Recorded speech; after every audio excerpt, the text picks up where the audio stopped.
Ngandek.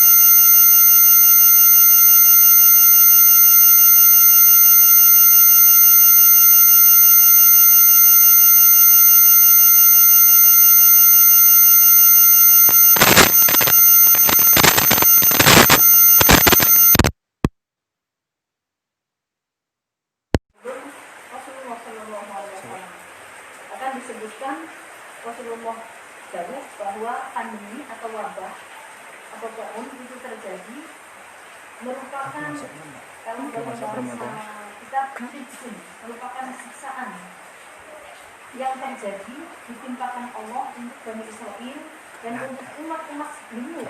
Rasulullah juga Allah namun kalau untuk orang-orang mukmin itu adalah rahmat. Jadi istimewa orang mukmin ketika mereka diberi kesusahan, penyakit, mereka akan bersabar. Ketika mereka mendapatkan kebahagiaan, mereka bersyukur. Ini istimewaannya orang mukmin. Alhamdulillah kita berstatus mukmin ya. Yang ini sepertinya banyak di antara kita itu kurang informasi tentang sejarah pandemi. Sehingga kekayaan keilmuan tentang pandemi yang sebenarnya sudah lama terjadi membuat banyak dari kita itu kemudian mengurangi kewaspadaan karena menganggap ini biasa. Padahal itu sudah terjadi sangat lama. Nah, untuk memiliki dalam catatan saya yang saya kutip dari Imam Ibnu Hajar Al-Asqalani bahwa pandemi ini pernah terjadi pada abad ke-16 Masehi, dikutipkan dari kitab Badrul Ma'mun karangan Syekh Ibnu Hajar Al-Asqalani. Itu namanya wabah Justinian, terjadi pada tahun 541 hingga 542 Masehi. Ini pandemi terbesar yang disebut oleh para sejarawan. Kemudian pada masa Rasulullah juga pernah terjadi, ini pada tahun 627 sampai 628 Masehi. Demikian pula terjadi sebelum Rasulullah lahir, yang kita kenal dengan peristiwa tahun gajah. Nah, itu karena menurut Syekh Muhammad Abduh, beliau menafsiri ayat Al-Fil, alam tara kaifa fa'ala rabbuka bi ashabil fil alam yaj'al kaydahum fi tadlil wa arsala alaihim, menafsiri wa arsala alaihim tayran ababil tarmihim bi hijaratin min sijil. Itu dua ayat tersebut beliau menafsiri, walaupun beberapa mufassirin yang lainnya ada yang pro kontra, kan biasa dalam ilmu begitu, tidak mensahihkan tafsiran beliau. Tapi Syekh Muhammad Abduh mengatakan bahwa burung-burung yang dikirim oleh Allah itu adalah kemudian menjadikan burung tersebut di di kaki-kakinya itu debu yang disebarkan menyerang tentara bergajah, sehingga itu kemudian mencemari udara dan menempel di kulit-kulit mereka, maka otomatis saat itu juga terjadi wabah kokun, cacar, sehingga membuat ketika menempel di kulit itu kulitnya melepuh dan hancur. Itu menurut beliau. Walaupun dalam tafsiran yang lain mengatakan bahwa itu terjadi burung datang kemudian membawa batu, yang burung tersebut tidak pernah orang yang menyaksikannya ada burung seperti itu, dan batu yang dijatuhkan tidak pernah melihat batu yang semacam itu, dan tidak pernah melihat peristiwa yang sedahsyat itu. Itu terjadi pandemi atau wabah pada zaman sebelum Rasulullah lahir. Kemudian pada zaman Rasulullah juga pernah terjadi, bahkan yang luar biasa ini pada zaman yang terbesar sampai mencapai 25.000 sahabat itu wafat pada zaman Sayyidina Umar radhiyallahu anhu. Di sini dikatakan bahwa saya bacakan hadisnya di dalam Lu'lu' wal Marjan. Hadis itu Abdurrahman bin Auf an Abdullah an Ibnu Abbas. Anna Umar bin Khattab, sesungguhnya Umar bin Khattab kharaja ila Syam, dia keluar dari Syam. Jadi waktu itu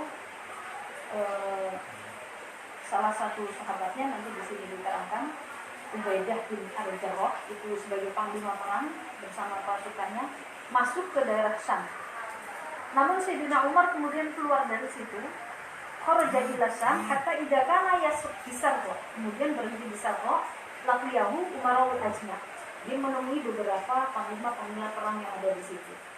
Di antaranya Abu Ubaidah bin Al-Jarrah dan teman-temannya wasahadahu. Fa'akhbaruhu annal waba qad waqa'a. Sayyidina Umar mengabarkan bahwasanya Ubaidah menulis surat, Ubaidah wabah telah terjadi di sana. Gitu. Di Azizan qala Ibnu Abbas. Ibnu Abbas ini riwayatnya Abdullah bin Abbas. Faqala Umar kemudian ud'uli al-muhajirin al-awwalin. Ini Sayyidina Umar adalah salah seorang khulafaur rasyidin yang banyak kemudian mengeluarkan hukum-hukum yang hingga sekarang itu kita masih bisa merasakannya, terobosan-terobosan hukum, diantaranya seperti sholat jenazah 4 rakaat itu terobosan dari Sayyidina Umar. Kemudian tarawih 20 rakaat itu juga terobosan Sayyidina Umar. Beliau kritis, tangguh, keimanannya kuat dan ditakuti lawan, disegani kawan. Sampai dalam satu hadis diceritakan Sayyidina Umar saking garangnya, saking luar biasanya itu,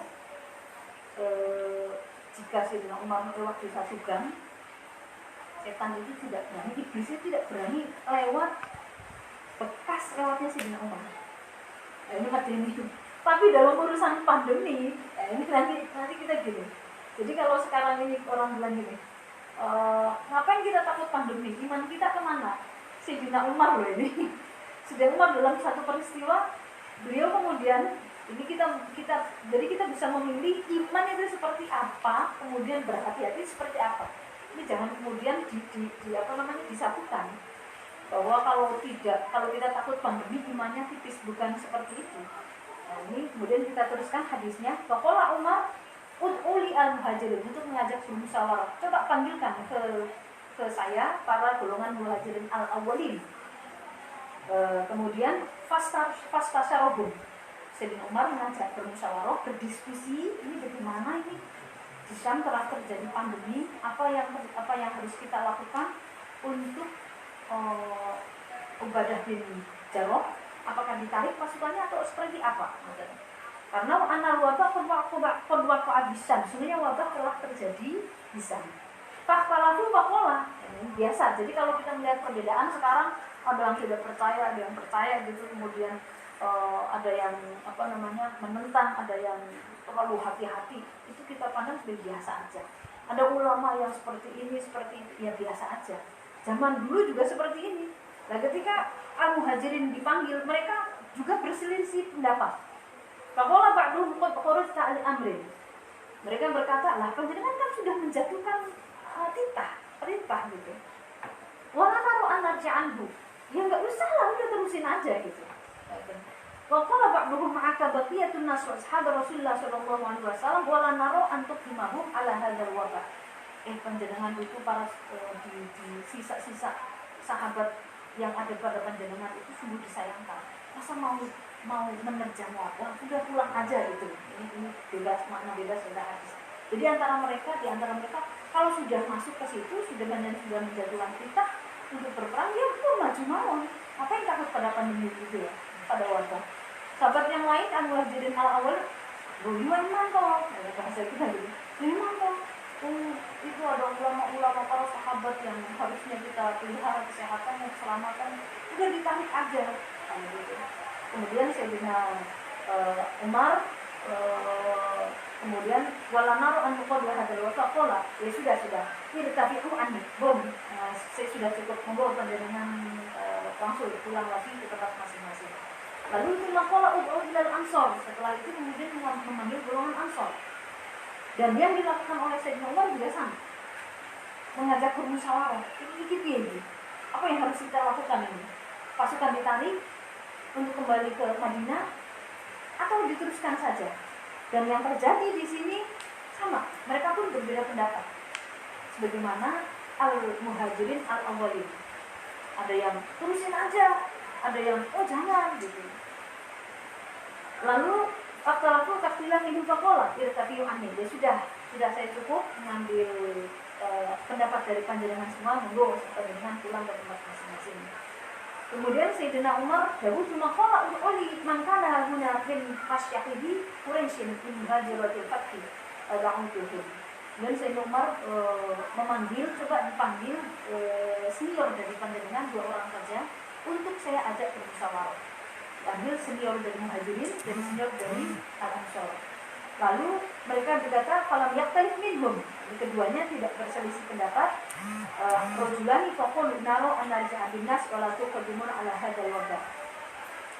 Sebaiknya kita keduanya pun ini kasihan ya kalau diteruskan wabah terjadi emang gitu.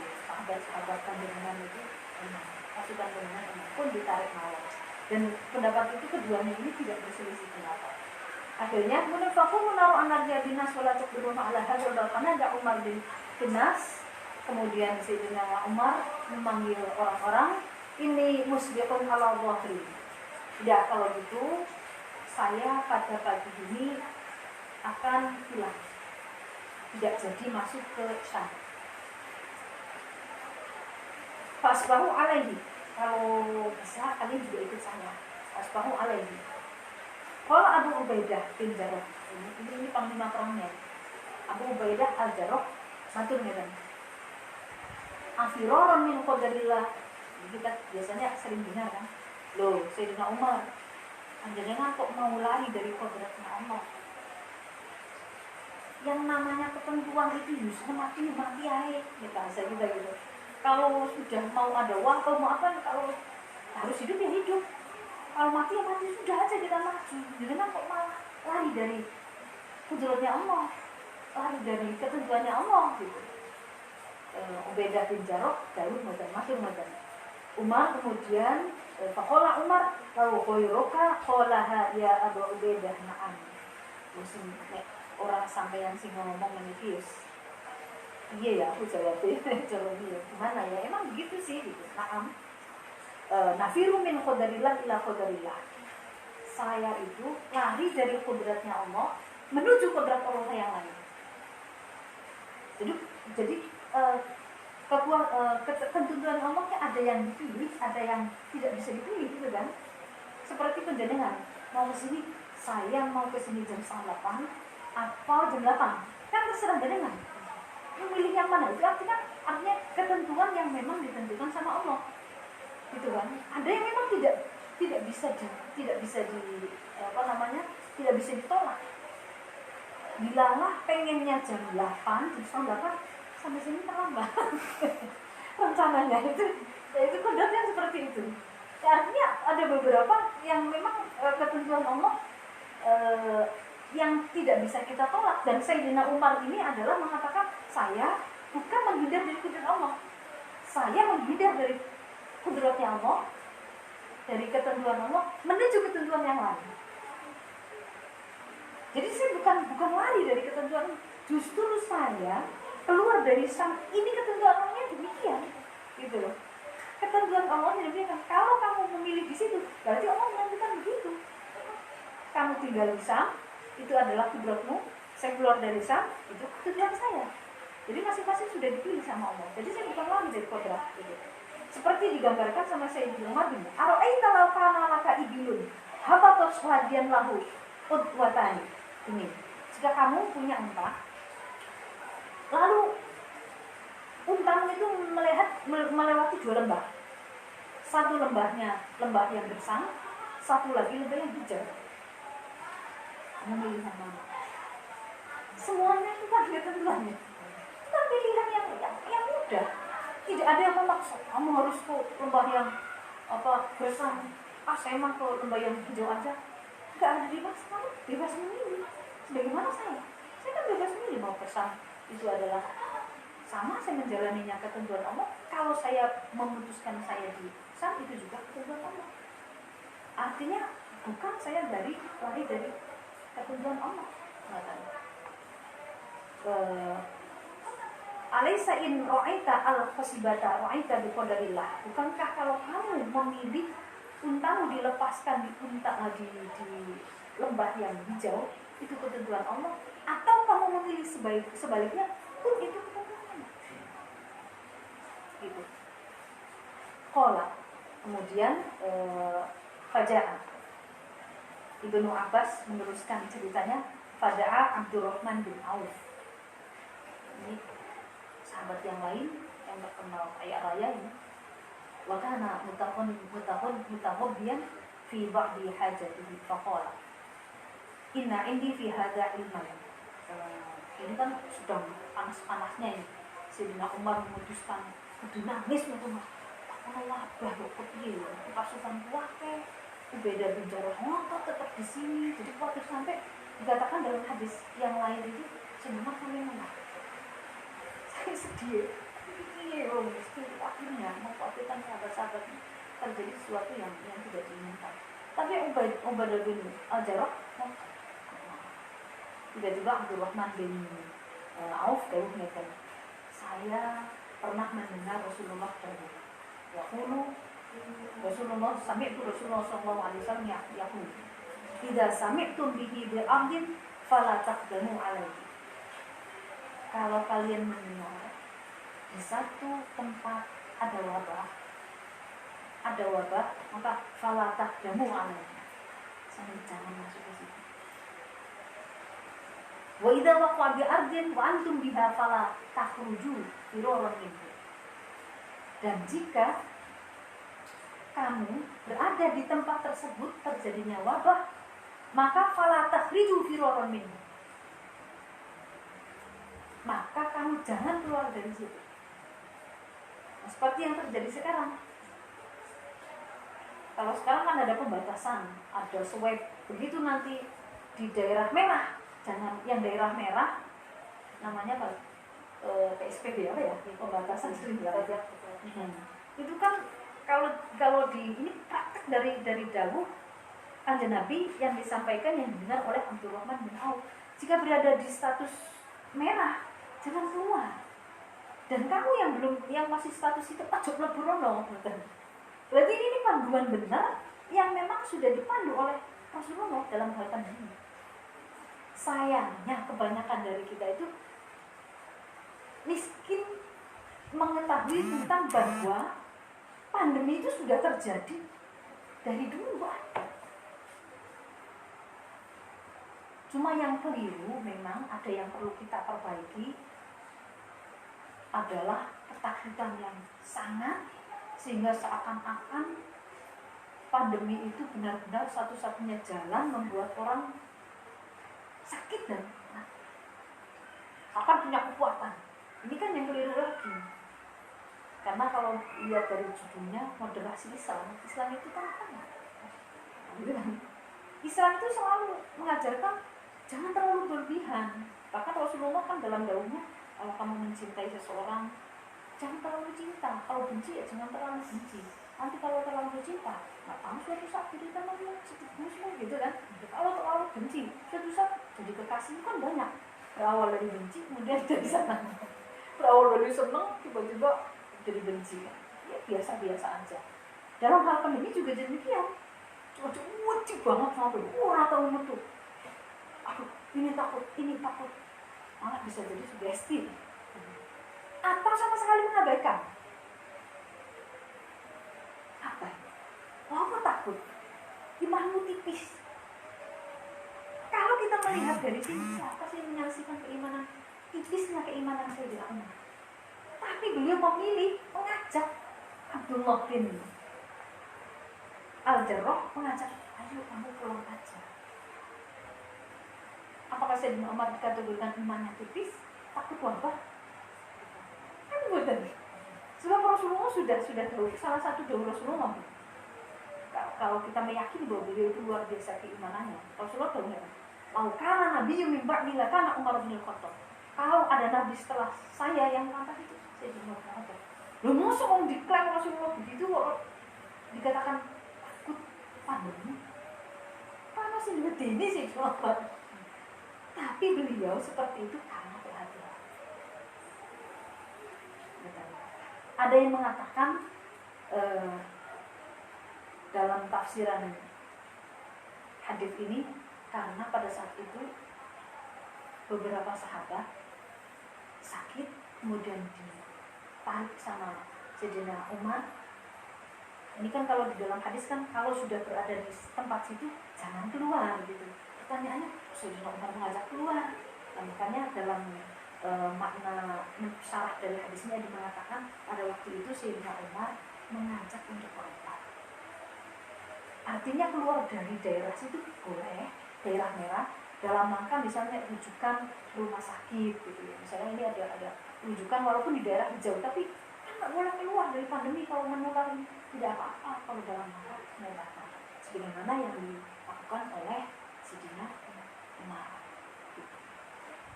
Sudah, ada pertanyaan belum? Pertanyaannya menuju dari teman-teman dulu. Iya. Nanti dituliskan. Sebenarnya ada pertanyaan mungkin bisa dituliskan penjelasan lagi.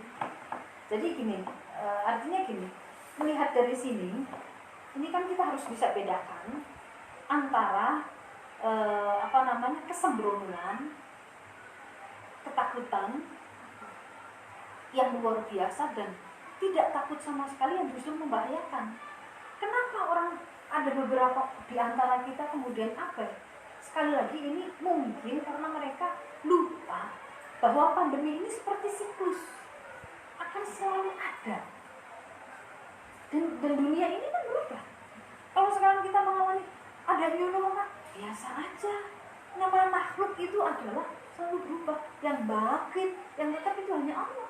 Allah itu satu, selamanya nggak pernah dua. Allah itu baik, nggak pernah jahat. Kalau kita kan pernah baik, pernah jahat, pernah jelek, pernah cantik, pernah malas, pernah rajin gitu kan. Sekarang sakit, besok sehat. Jadi kalau sekarang kita mengalami keadaan yang tidak normal, sekolah kok jadi begini ya, kok ketemu sama orang susah, kalau dulu kan bisa cipika-cipiki, bisa salaman, kok gini. Ini dunia, ini kita makhluk. Jadi kita harapnya biasa aja. Terus kenapa gitu? Ya sudah seperti dulu, namanya kita nggak terima bahwa kita ini adalah makhluk yang harus berubah. Bahwa dengan adanya aturan-aturan Rasulullah agar kita menjaga diri, agar kita kalau di dalam Badrul Ma'un ini ada social distancing ya, ada bahkan di sini di Ibnu Hajar Al-Asqalani, beliau ini pada tahun 1444 dia mengalami pandemi sehingga mengalami kita 3 dari putrinya itu wafat karena pandemi. Bahkan putra sulungnya ketika wafat itu dalam keadaan koma. Lalu beliau menulis karena dorongan dari teman-teman. Pada saat itu kemudian ada salah seorang ulama Mesir mengadakan doa bersama. Dan kemudian dalam kitab ini dikatakan harusnya kan jangan keluar, di rumah saja, karena penyakit ini pada saat itu penularannya dari perkumpulan orang banyak. Beliau sempat mengkritisi yang pada saat itu semua orang-orang dihubungi agar berkumpul di satu lapangan untuk berdoa bersama dan sholat sebagaimana sholat istisqa. Kata Ibnu Hajar Al-Asqalani, jangan disamakan kasusnya dengan doa minta hujan gitu. Ini berbeda dari itu. Kalau ini justru berdoanya lebih baik di rumah saja, jangan terlalu banyak berkumpul dengan orang lain, karena justru bahayanya di situ. Bahkan Rasulullah jauh ketika Sayyidah Aisyah hadisnya dikatakan, ya Rasulullah ini terjadi wabah. Kemudian apa yang harus kita lakukan? Rasulullah dahulu yang terkena wabah berdiam di rumah. Dan berdiamnya kalau mereka itu sadar, menyadari bahwa ini takdir Allah, maka diam saja itu pahalanya seperti orang syahid, seperti orang berperang di jalan Allah. Bagaimana tidak? Yang harus, kalau ini kan yang harus kita perangi bukan musuh yang kelihatan, tapi diri sendiri. Pinternya podo, misalnya karakternya podo karena diri sendiri, dan itu banget ditahan. Iya caranya supaya saya tidak keluar, pengen ini, tapi saya dalam keadaan punya positif, harus diam di kamar, gak banyak bergaul dengan yang biasanya sama anak makan bareng, sama keluarga makan bareng atau rekreasi. Sekarang harus di kamar. Nah, itu kan benar-benar harus memerangi diri sendiri dalam hal ini hal masuk. Maka tidak heran kemudian jika Rasulullah mengatakan bahwa pahalanya sama seperti orang yang tengah berjihad di jalan Allah. Gitu. Monggo udah.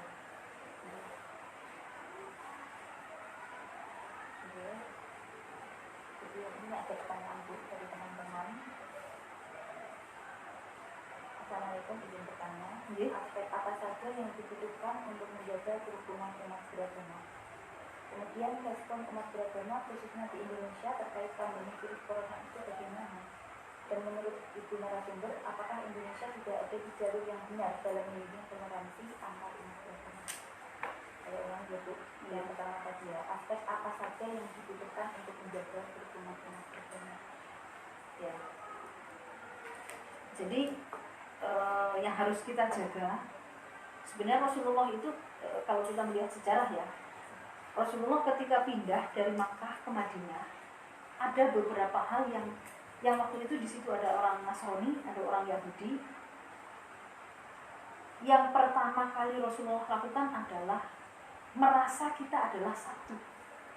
Jadi mereka mencatat, Rasulullah bikin perjanjian dengan orang Nasrani, orang Yahudi, orang Muslim, baik Ansor atau Muhajirin, kita adalah satu. Kita memiliki, misalnya Indonesia adalah milik kita bersama.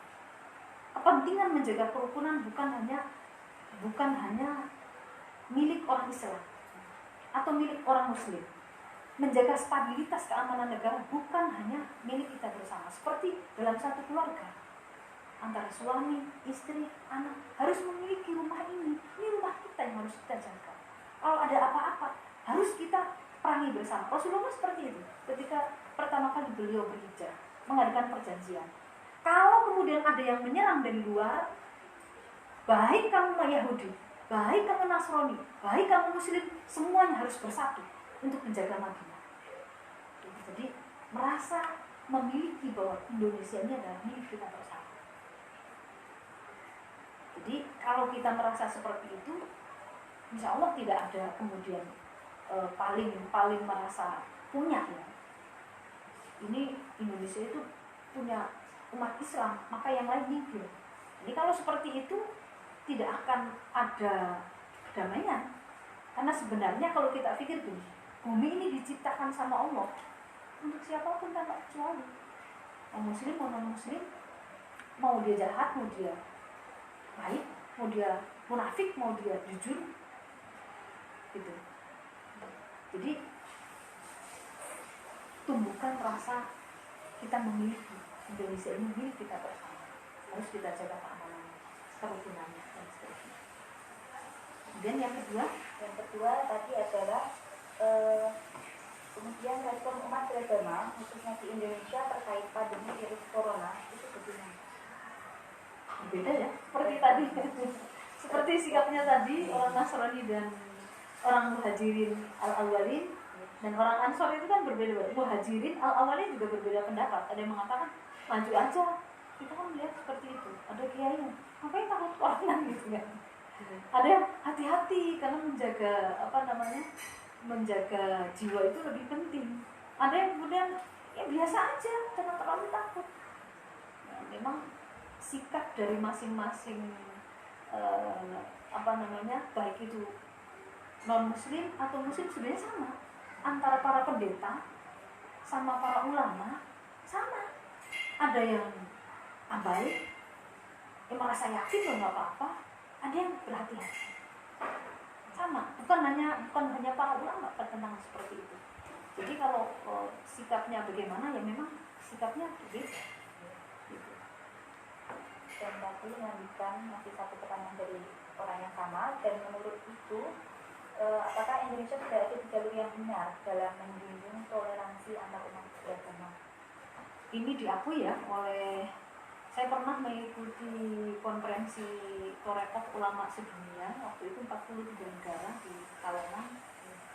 Itu hampir 80% beliau bersaksi, para mursyid, bahwasanya Indonesia adalah rujukan dunia dalam hal toleransi beragama. Mereka bersaksi. Bahkan saya di Cirebon itu ada salah satu mahasiswa yang dikirim dari Al-Azhar, mahasiswa kalau di sini KKM gitu ya, dikirim mengajar di Indonesia dan salah satunya di pesantren di kampung saya di Cirebon. Dan beliau bersaksi begini, Indonesia itu seperti melihat cerita tentang persahabatannya, kerukunannya, hubungan beragamanya, kedamaiannya, seperti saya melihat sejarah tentang sahabat-sahabat Rasulullah. Mereka begitu damai dengan orang yang berbeda agama, bahkan sangat ramah. Bahkan Mbah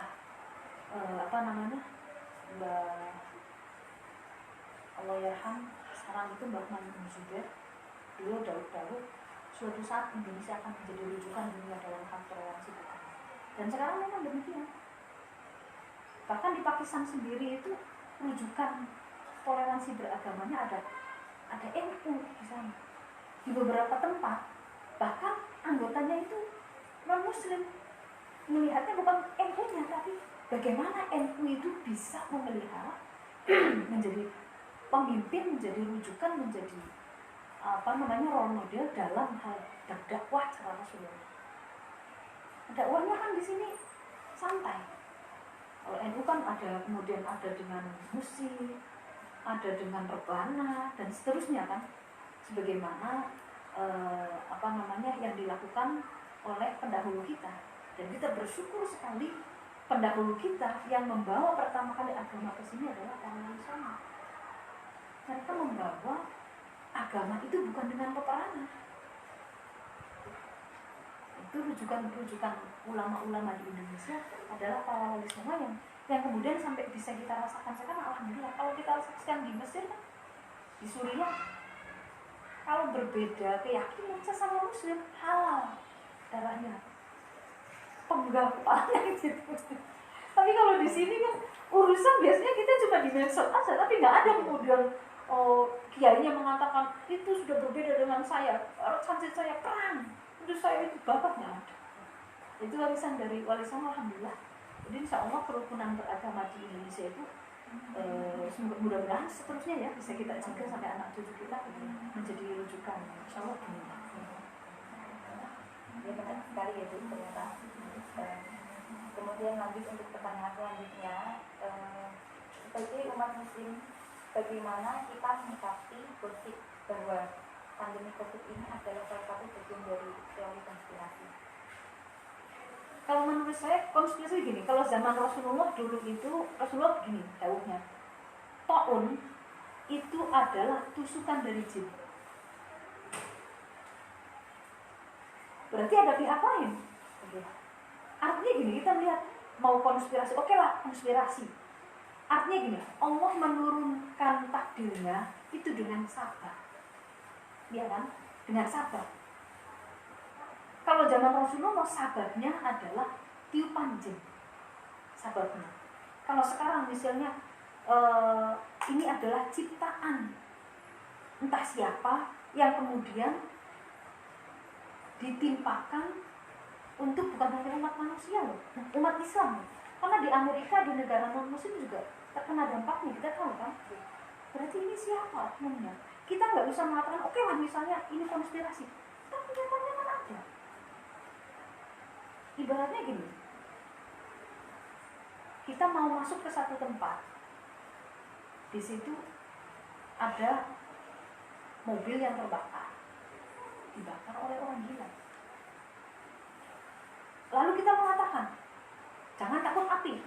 Wong iku dibakar wong edan, nek orang berburono yo, berarti ya kudu edan. Iya ada api, iya ada yang membakar orang gila, tapi konyol kalau kita masuk ke situ. Ya ya. Sekarang ada nggak wabahnya? Wabahnya itu korban-korban wabah sekarang banyak tidak? Ada. Yang harus kita lihat itu korbannya ada, kenyataannya ada. Entah itu konspirasi atau tidak, kita nggak fokus ke situ, tapi kita fokusnya adalah hifdzin nafsi. Kita menjaga jiwa kita dan menjaga orang lain. Karena kalau kita menjaga satu jiwa, wa man ahyaha faka'annama ahyan nas saja ini adalah Quran gitu. Barang siapa yang menjaga satu jiwa saja, seakan dia memelihara seluruh jiwa manusia. Jadi mau ada mau tidak konspirasi, nyatanya pandemi itu ada. Nyatanya telah mewafatkan banyak ulama. Dan kalau kita sedih, enggak juga. Pada zaman Sayyidina Umar 25.000 sahabat wafat, para ulama. Jadi kalau itu terjadi ya sudah wafat, takdirnya. Ini kita sedih, harusnya bagaimana nih ulama? Saya ya kita sedih. Makanya saya rajin sinau ini sudah diganti ulama. Saya hanya bersedih tapi nggak ada solusi. Menarik sekali ya tadi sudah jelaskan dari 2 pertanyaan dan saya dijawab dengan sangat menarik sekali. Mungkin lanjut saja Bu ke pertanyaan selanjutnya. Saya pernah mendengar cerita bahwa pandemi COVID ini, jadi ada yang mengatakan tafsiran dari waktu itu Nabi Musa beserta golongannya itu waktu itu akan menyerang Fir'aun. Lalu saya baca dari salah satu al-hadits, kemudian tafsiran mengatakan begini. Fir'aun mengirim beberapa wanita-wanita cantik untuk menggoda namanya Fir'aun. Ini terjadi pandemi. Begitu dikirim, Nabi Musa mengusir. Beberapa sahabat yang lain kemudian menghindar. Tapi ada satu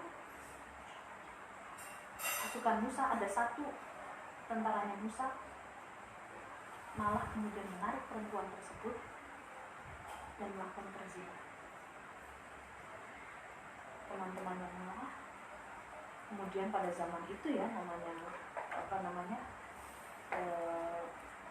tidak seperti saat sekarang ini. Kalau sekarang kan itu tidak layak dilakukan. Teman-temannya itu kemudian mengambil temannya tersebut dan wanita tersebut kemudian ditusuk dengan air, kemudian diarak. Setelah itu dilepas. Itu terjadi pada zaman Nabi Musa dan Israel.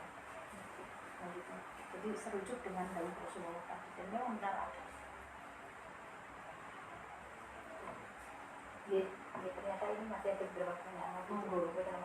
Saya jawab kalau saya bisa, lagi saya TM. Jadi teman-teman, alhamdulillah semangat sekali. Beberapa pertanyaan yang masuk. Sekarang ini sedang habis-habisnya, biasanya habis nih. Orang menyerukan moderasi beragama.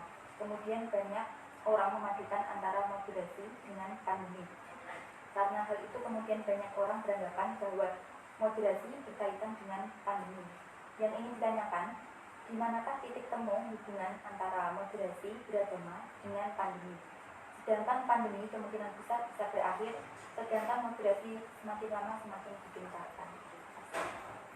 Jadi Islam sekali lagi, Islam itu selalu memandang sesuatu itu tidak terlalu berlebihan, tidak terlalu ke kanan, tidak terlalu ke kiri.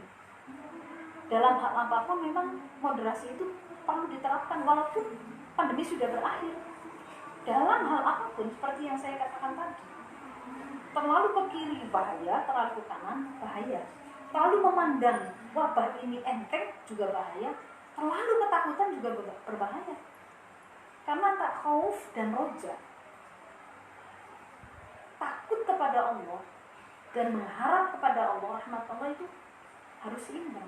Jangan terlalu Allah ini bersifat Rahman Rahim, nanti kalau dosa juga diampuni, atau saya takut seakan-akan Rahman Rahimnya Allah nggak ada, ghafurnya Allah nggak ada. Sama halnya dengan pandemi seperti ini. Dan memang betul, boleh jadi wabah itu berakhir, tapi tidak boleh namanya moderasi itu berakhir. Karena moderasi bukan hanya berlaku pada saat pandemi saja, tapi dari pada berbagai macam hal. Demikian.